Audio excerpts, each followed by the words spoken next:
point sports and entertainment, hit the like button. Sub to the channel if you're not a member. Also hit the notification too. Please, very important. Please hit the like button, y'all. Please, please. Um, I want to give a shout out to the whole entire Lions Den, basketball and boxing communities, and I also want to give a shout out to all of my subs, of course. Okay, and I thank y'all for rocking with me. It's been a past couple of days or whatever, but we've still been working through it. A lot of people in this area, because of the tornado, the rain, thunderstorms, the weather in general, a lot of people have experienced a lot of power outages, a lot of crazy, trees falling everywhere, a lot of damages that's been going on, stuff like that, man. But nevertheless, man, I appreciate y'all rocking with me, man. All right, man, let's get right to it.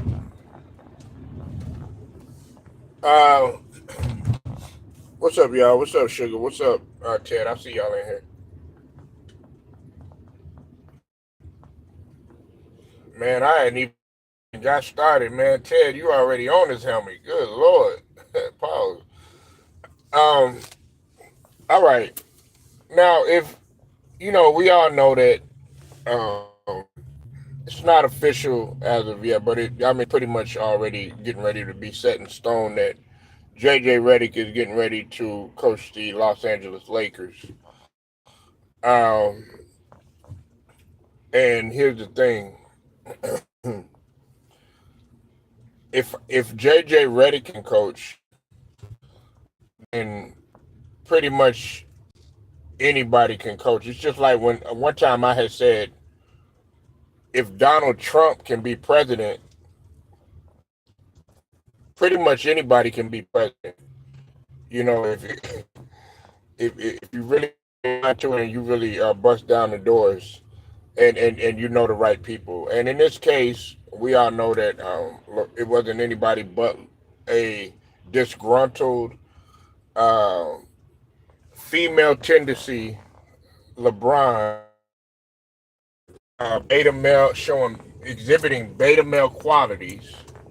Okay, because you're mad because you don't get what you want and you're pouting the way that you want to. What do? Just like a female does, okay? They rely on emotion and they think on emotion instead of thinking logical. And what do? He automatically gets rid of or makes our organization get rid of Darvin Ham in order to put JJ Redick in there. Okay, I'll give you a prime example. Okay, it's like a female, right? That she mad as hell at you, right? She mad as hell because you probably, you cheated on her.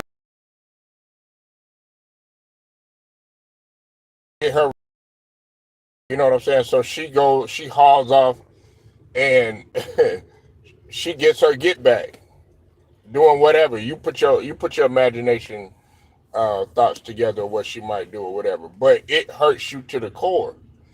You know what I'm saying? But she did it out of sight, out of emotions, and then when she actually calms down, she thinks about it or whatever. Then she's like, "Well, damn, what I did was kind of dumb because two wrongs don't make a right or whatever." And see, that's the thing. We all know what was the boiling point. There were three boiling points that took place with this whole situation with the Lakers. One situation was in the season, of course, when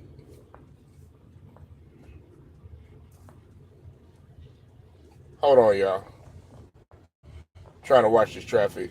One situation was in the season when LeBron wanted to get everybody, he wanted to trade some people or whatever, but He was stuck. He was stuck like Chuck, and didn't get what he wanted or whatever. So he decided to pout. And then guess what? It kind of backfired on him because Darvin Ham was still running with the soldiers that he had, and he said, if you're not gonna play, that's fine. We're still gonna win. Such as the wins in Boston and when they went, on that East Coast swing and did pretty good without the likes of LeBron and AD. We all know that had taken place, right? And then we also know that another example that you know that it was over with is Darvin Ham had lost the locker room pretty much, even so much to the point where LeBron wasn't listening to him. You know what I'm saying? He was blatantly ignoring him, rolling his eyes, doing whatever, And then there was in the playoffs, in the first round when he started getting upset and flinging his arms and stomping and mad and stuff like that, acting like a 5-year-old child when he didn't challenge the play. And listen, I actually agree with LeBron about challenging the play or whatever. But there goes again, he has always done this. When he don't get his way, you could clearly see him exhibiting those beta male qualities and getting all mad and, flustering and blowing his breath and rolling his eyes or whatever, because he doesn't really have no poker face. He don't got no poker face. When he gets upset, he don't have no poker face. And look, I'm not trying to make this video about LeBron, but I'm talking about it because this is how it's going to play into everything. Then you got a case where, okay, Darvin Ham, well, they're doing a podcast or whatever, and I believe that this was premeditated. I believe that this whole thing was premeditated from the beginning, because you clearly saw the messages on there. The clear subliminals, I should say, but it was right in front of your face. And he was basically saying that JJ Redick, he would, you would make he would make a great coach. We all know that JJ Redick wanted to coach. All the X's and O's that he was doing on his podcast and all that silly stuff, the words, the NBA lingo that they go by, stuff like that. And right there, you see, oh, these guys are bonding. These guys have a connection, stuff like that. And then everybody was like, yeah, this guy, what he gonna do? And I think Ticket had called it out. First, shout out to Ticket. He's like, man, JJ Redick is gonna end up being the coach. And now look where we're at. So, but in all of this, you haven't heard. What's up, BLS in the building? What's up with it, Brandon Love? Hey, make sure y'all go sub to the brother Brandon Love Sports, man. I gotta wrench Brandon up, man. I thought I had you as a moderator, Brandon. All right, I got you on there, Brandon. My bad, bro. I got you on there, man. Now, look, man, and I agree with him doing this stuff, man.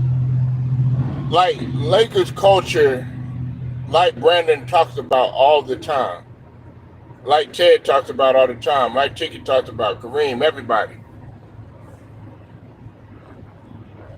They, when you look at guys like James Worthy when they're commentating, when you look, and I'm talking about guys that have won championship with the Lakers. When you look at Robert Horry, even Robert Horry has spoken out. They're clearly tired of the fiasco. They're tired of the circus. So, like, I guarantee you, If JJ Redick can coach, right? If JJ Redick can coach, you know what? I could do the same thing. Because I played ball. Okay, I didn't play in the NBA, but see, that's the thing. You see the standards there. Okay, so he played ball, but he didn't coach. Yeah, he played in the NBA, but he don't have no coaching experience. I got I got ball playing experience. Brandon probably got ball playing experience. Ted probably got ball playing experience. Sugar probably got a little bit of ball playing experience. We probably got a little bit of coaching experience and everything. You know what? I'm gonna be like, look, I'm gonna put my team together.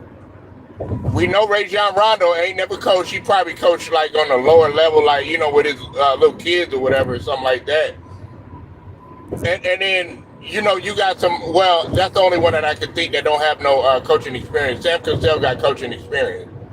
But what I'm saying is that I'm gonna go ahead and I'm gonna go up in there. I'm gonna bum rush everything up in there. I'm like, hey, I'm gonna have Brandon as my assistant. I'm gonna have Ted as my assistant. I'm gonna have Sugar as my assistant. And don't say shit about a woman because you got women in the league that are coaching. I don't want to hear none of that stuff. You got referees that are coaching. I mean, that are that are women that are that are officiating. I don't want to hear none of that stuff. You can't discriminate now. And I'm gonna talk about that whole situation in a whole minute, talking about women. But you see what I'm saying? So JJ Redick, if he could coach, I could coach too. Now I want this to take place. All right. Now, for my the Lakers fans that are in here, like Ted, like Brandon, and a few others, real Laker fans, not people that are there just because of LeBron. You should actually want this to take place. You should actually want this to take place. You know why? To show you what's about to take place. Now, you already got the 17th pick. Come on, man. Use it wisely. You know what I'm saying? We already know what they're going to do. Use your common sense wisely. We already know what they're going to do. LeBron's not going anywhere. They're going to bring all of this attention and stuff like that. They're not going to be worried about championships. They're not going to be worried about they probably not even going to be worried about the playoffs. I guarantee you, with JJ Redick coaching, by the All-Star break, everything gonna go good. It's gonna go smooth in the beginning. They're gonna put on this, it's gonna be like, kind of like Hard Knocks. They're gonna put on documentaries. You know what I'm saying? They're gonna be doing all this fake ass shit in the media, saying everything is all hunky dory. But by All-Star break, they're gonna be ready. They're gonna be ready to get rid of JJ Redick. And then on top of that, LeBron ain't got no patience anyway. You don't really got no time. You should have chose somebody that's gonna be in there for the future. Why are you gonna choose somebody that probably ain't finna last? Let me read some of these comments. You said LeBron is being fake. Yeah, he is. Thanks so much for the rent. Nah. Hey, Brandon, man, you always show love, man. Brandon Love, man, he gonna tell it, man. He gonna tell it like the T.I. is, man. And represent for the LDBC. So yeah, and I got a wrench on his channel too. So yeah, much love and appreciation. I'm really not trying to be funny, but I really think they go together. Let me see. I'm not gonna get into that. I'm sick because of this. Wow.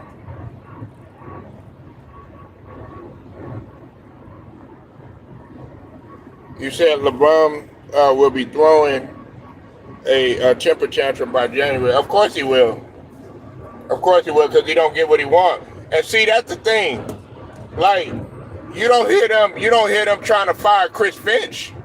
You don't hear them trying to get rid of people over there in Minnesota and stuff like that. The only questions that they got about Minnesota right now is Cat, Rudy Gobert, and everything. And of course, you got to look at their contract situation, because we know Rudy Gobert, was under contract, and we know that Cat was under contract. and they're looking at the ownership. They're having a whole ownership ordeal, but they're not trying to fire Coach Finch. I'm just using that as a prime example to run it back with your soldiers. You should have ran it back with Darvin Ham. Darvin Ham is a championship coach. Hell, another example. Hey, y'all, they were trying to fire. Well, a lot of people, a lot of the fans here, because I live here in Dallas, right? I live here. I'm telling you, a lot of people were ready to get rid of Jason Kidd. I said, why are you going to do that when this man, he took y'all to the Western Conference Final the year before last?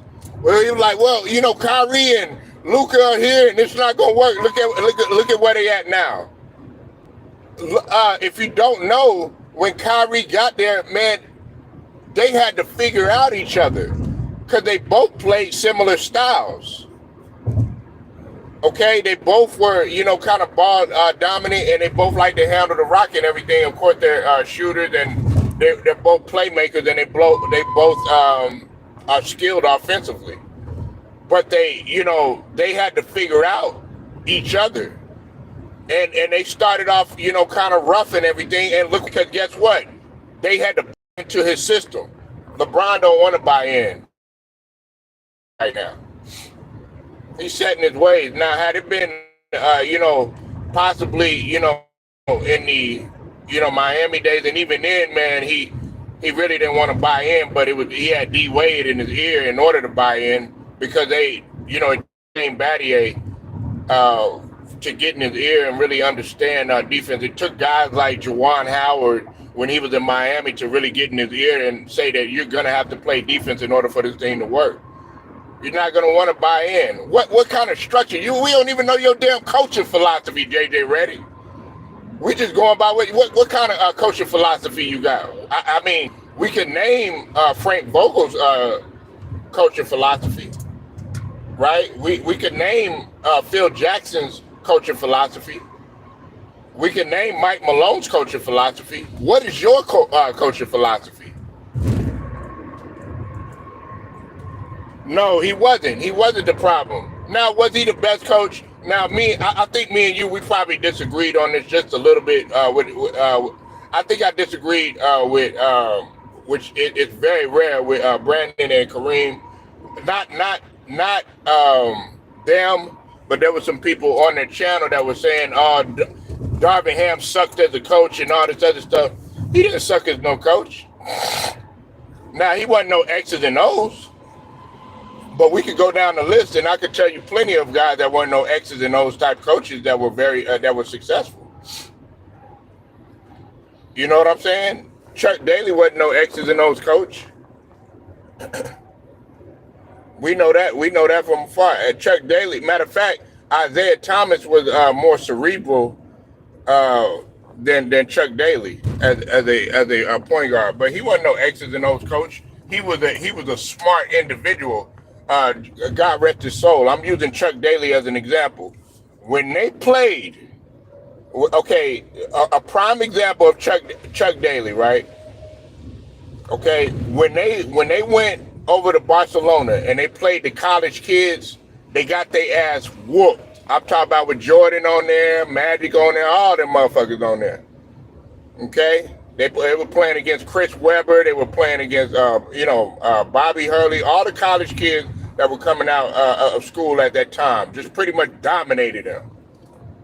Chuck Daly was like, okay, go ahead and get your rest or whatever. And he said, let them play again or whatever. And he basically said that y'all had to, you have to play your game. Stop trying to be tentative and everything. And they came out and did something different. It was just like the philosophy with Jordan and everything. Listen, everybody wants to talk about Bill Laimbeer and Isaiah Thomas and all these other guys being the orchestrated. Man, it was Chuck Daly. Now, okay, he wasn't out there to, put the hammer down like a Rick Mahorn and Mick Filthy and Mick Nasty and shit like that, you know what I'm saying? But what he did, it worked, you know what I'm saying? It's just like, people talk about Hitler, it worked though. We don't like a lot of people don't like what he did, but it worked though. But that didn't involve no X's and O's. Okay, what that involved is people buying in. Jason Kidd, his schemes, they work, and he's a defensive-minded coach. He's not the best X's and O's type of coach, because even Curtino Mobley had said that. Curtino Mobley said Minnesota could have won that game by just being smart and knowing, being cerebral at the end of games. You said Ham made a lot of mistakes, but he was inexperienced. He was getting better. Shouldn't have been fired. No, absolutely not. Listen, he made it to the Western Conference Finals. Like, that might not be a big deal, but like the way that they started off, y'all started off the season and then making it to the Western Conference Finals. Wasn't nobody banking on the Lakers making it to the Western Conference Finals.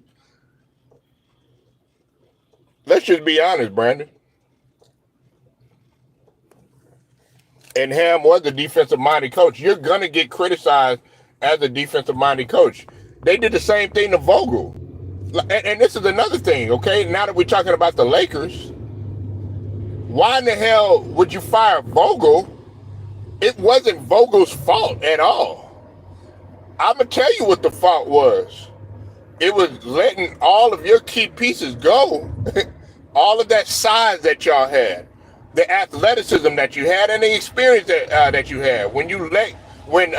Okay, Dwight Howard, I can understand that, all right, just a little bit. But Dwight Howard, man, motherfucker, you was lucky to be back in the league. LeBron did sign off on Dwight Howard. You know, you got to give LeBron that or whatever. He gave him another chance or whatever. The league gave him another chance.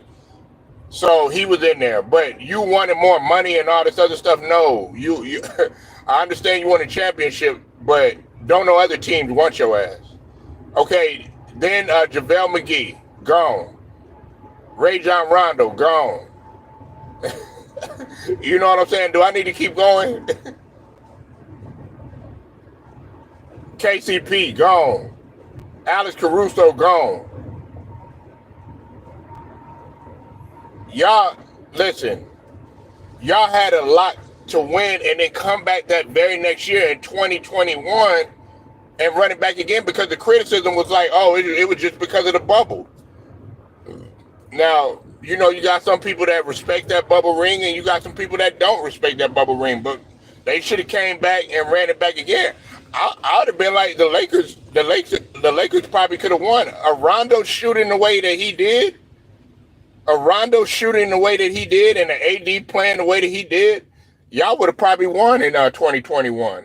Coupled with Dwight Howard and JaVale McGee with the size. Nobody is to blame for that drama queen. If he doesn't, the blame never takes accountability. He's a fly out. Yeah, man. I mean, everybody, listen, man. At the end of the day, we all know that, but that's why nobody really. You see, the media is trying to move away from her. Hey, the new LeBron James now is Caitlin Clark. Caitlin Clark is the new LeBron James now, and what I mean is the way that the media is jumping on her. So let's go ahead and talk about that now. So now you got Cari Champion and Jimele Hill. You know what I'm saying? I know they sisters and everything, but man, come on, man. Now y'all want to jump in. Listen, Monica McNutt was enough, okay? She basically cooked Stephen A. Monica don't owe Stephen A. Snitch nothing. I've seen Monica work. Monica was a college basketball player. She played for Georgetown. Okay, she has the right to talk about basketball. Okay, now was she in the WNBA? No. But I think her team, they had made it to the Sweet 16 or something like that. And that, for the girls, and that's the furthest that they've ever been. Plus, she's been a color commentator. She's been in the ring. Stephen A., you didn't give Monica McNutt nothing. You know what I'm saying? she don't owe you a damn thing. Yeah, she been on the platform and stuff like that.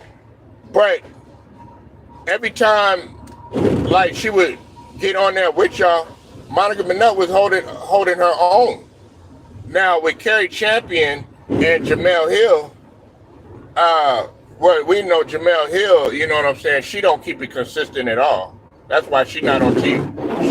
She not on TV at all. But you want to come in there now? I agree with her when she said that Monica McNutt, you know what I'm saying, didn't she she didn't owe Stephen A. Smith anything. You know what I'm saying? Now she was saying that Stephen A. Smith gave her, she went on her show quite frankly, went on the show quite frankly and stuff, and then, of course, that's where she got her start or whatever. But she said she finds it odd that Monica is in the place that she's in because of Stephen A. Smith. You know what I'm saying? Which I agree with her. But I mean, come on, man, you coming out now? Ain't nobody heard from you in the grip. Neither has anybody heard from Cari Champion. You know what I'm saying? And I mean, she was a good moderator and everything, but Cari Champion sometimes, like I said, they're trying to make this a feminist thing. This ain't no feminist thing. I'm just being real with you. This really ain't no feminist thing when we talk about the whole Caitlin Clark issue. This has to do with Stephen A. Smith and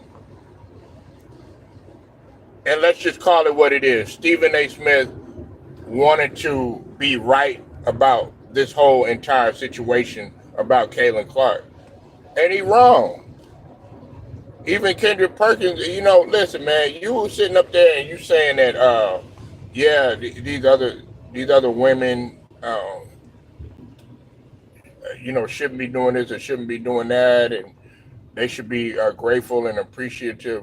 Why should they be grateful and appreciative when they're the ones that should be grateful and appreciated?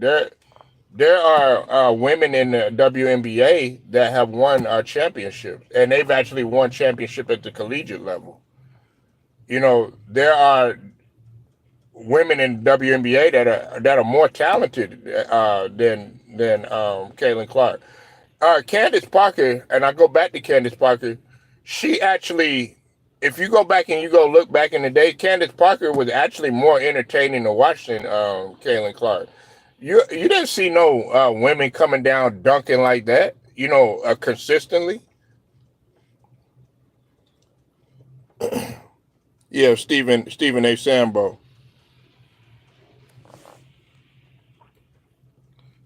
Yeah, she got ejected.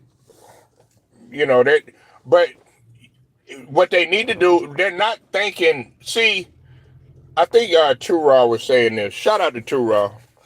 What if they play chess instead of checkers? They're playing checkers right now. The WNBA. They're trying to play chess, but it's not quite working. If they use the media right, you know what I'm saying?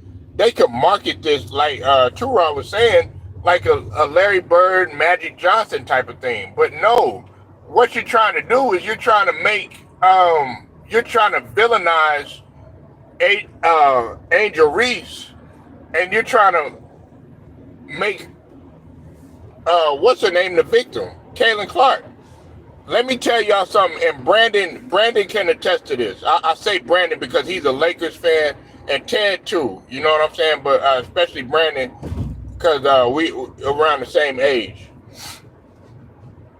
What y'all didn't know about Larry Bird and Magic Johnson, Larry Bird was the villain. Larry Bird was the villain, and he was a white dude. Larry Bird, let me repeat this again.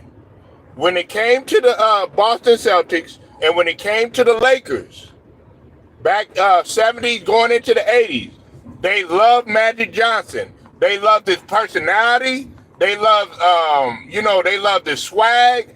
They thought that it was unorthodox for a guy 6'9" to be running the guard, and then he had to show Norm Nixon how to get how he could do that. You know Norm Nixon was trying to clown him and all this other stuff, but we all know that situation that had taken place.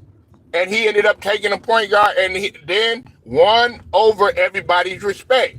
Meanwhile, you had a guy, country guy, coming from Indiana, didn't like really talking to the media, wasn't really media savvy or whatever, hard nosed, Boston culture or whatever, you know what I'm saying? Very serious. But they made Bird to be out the villain because didn't nobody really like him. Everybody liked Magic Johnson's personality. Bird was the villain because LA was seen as the glamorous and Showtime and and I don't mean to offend nobody, but porn and Studio 54, even though Studio 54 was somewhere else. But I'm saying that type of feel, disco, stuff like that. Boston Garden was hard nosed, blue collar. You come parquet floor, and didn't nobody enjoy that shit. They were simple-minded. Nah, you had to put some flash with Showtime and all that other stuff. That was the villain.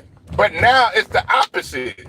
They making Angel Reese the villain just because she did something that John Cena did. You know what I'm saying? And she talking about, put a ring on it and all that other stuff. Now they want to villainize her because of it. But don't forget, that foul, that little bump that Caitlin Clark got, that wasn't nothing in comparison to Angel Reese being clotheslined. Do you know that Angel Reese, if she would have fell wrong, y'all, do you know that she could have actually broke her neck? Y'all do know that, right? But they want to say, oh my God, oh, poor Caitlin. That's why if you go to my community section, oh, poor Caitlin. Did you not see JJ Barrera get elbowed by Andrew Bynum in the air? If he would have fell to run, it could have been a Sean Livingston. It could have been a Gordon Hayward or something like that. It could have been a Jamal Crawford. It could have been an Andrew Bogut.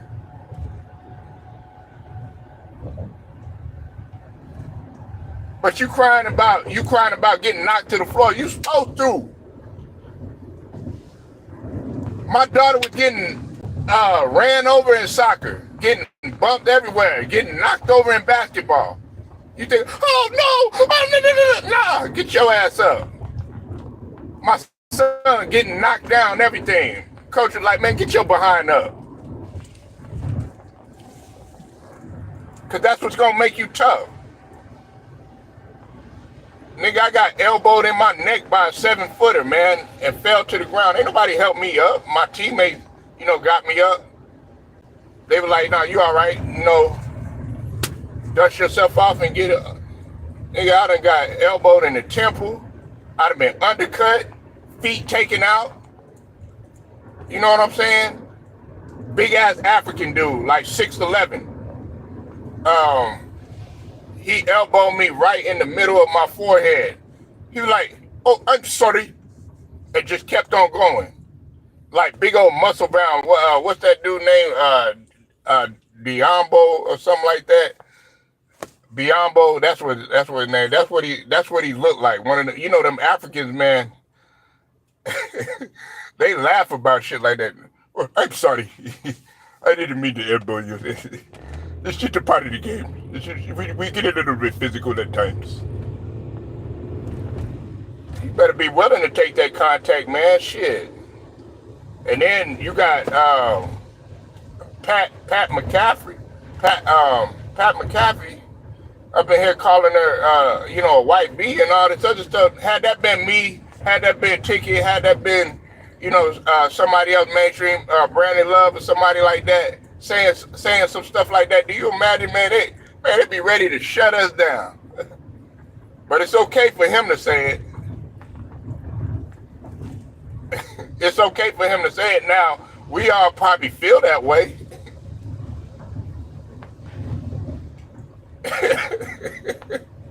I mean, for real.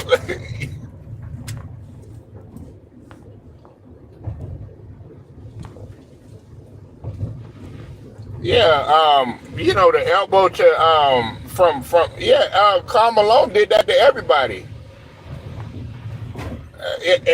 And guess who irritated Karl Malone? That's why, like, you could never argue with me about no power forward position. Putting Malone and all these Charles Barkley above Dennis Rodman, no, because he irritated the hell out of all of them. He was like, "Oh, you want to play physical? That's fine. I could play physical back with you." Because when you have somebody that could play, do the same thing that you're doing and be successful at it, and do it just as better as you and more smarter, dog, man, you'll have somebody going crazy, and that's what Dennis was able to do to them. But to get back to Angel Reese has been the more successful player. They're just not talking about it. She's been the more successful player, and on top of that, Angel Reese is the one that's bringing the marketing too. You know, you got to give them they props too and everything. That's what, it's not just Caitlin Clark. Even when she's not successful and everything, they want to talk about it and everything. But like Monica McNutt said, there is going to be a lot of resentment from the other females, because they're like, hey, wait a minute. Like, if she getting sneaker deals and getting all this other stuff or whatever, what about us?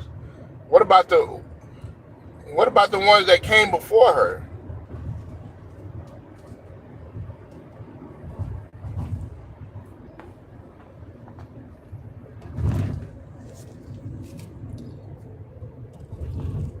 Yeah, but he split his stuff wide open. But hey, that's how they was. Listen, the Pistons, I didn't feel sorry for Zeke on that one, because Zeke was dirty at times too.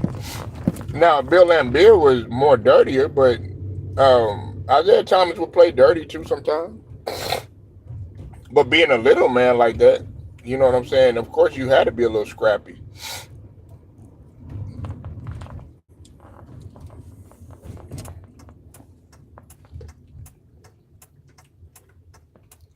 A lot of folks were happy, Zeke. Yeah, they were happy, but I mean, that happened to everybody, though. That happened to everybody, man. I mean, um, yeah, and then Karl Malone elbowed everybody, man. Karl Malone wasn't no nice player. Everybody like, Karl Malone, man. That dude played physical as hell, elbowing people in the stomach.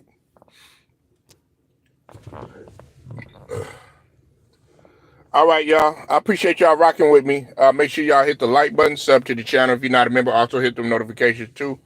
Again, shouts out to all of my subs, and shouts out to the whole entire Lions Den basketball and boxing communities. Until then, it's straight to the point, sports and entertainment. I'm gone.